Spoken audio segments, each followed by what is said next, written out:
ici, comment on les appelle? Prêtez-moi l'expression. Les muharribin. Non, ceux qui les trafiquants.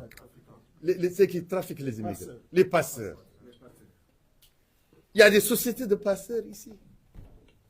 Des sociétés de transport qui sont des sociétés de passeurs qui travaillent avec la police.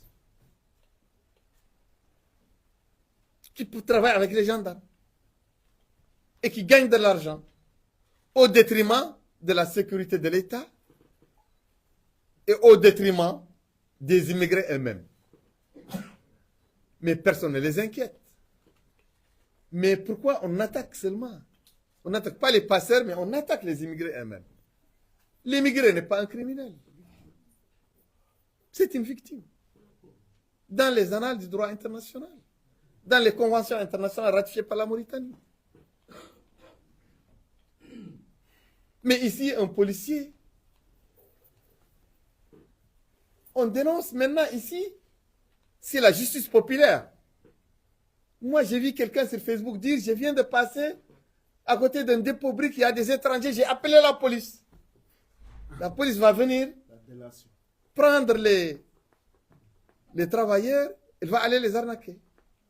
Et quand ils vont les libérer, quand ils leur donnent de l'argent, un autre policier va venir. Et ainsi de suite. Mais ce n'est pas la vie d'un pays qui se respecte. Et surtout, ça a embobiné aussi. Ça a englobé les nationaux.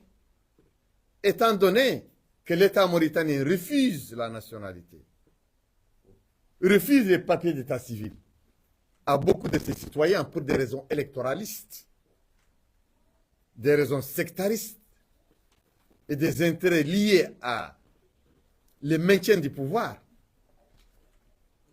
aux mains de la classe dirigeante actuelle.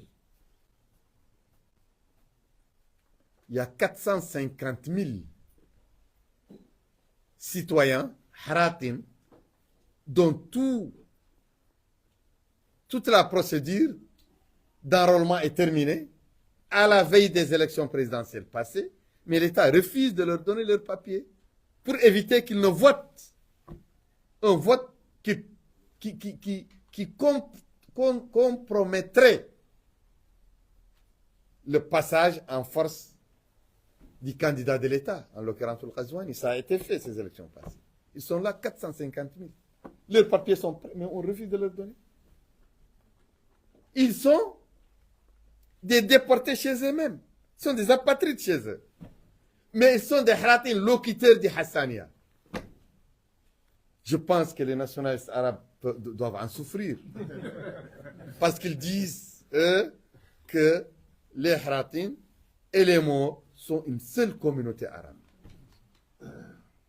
C'est leur slogan. Mais leur slogan est largement enfreint, piétiné par le gouvernement actuel de la Mauritanie. À travers cette apatridie imposée à des locuteurs du Hassani.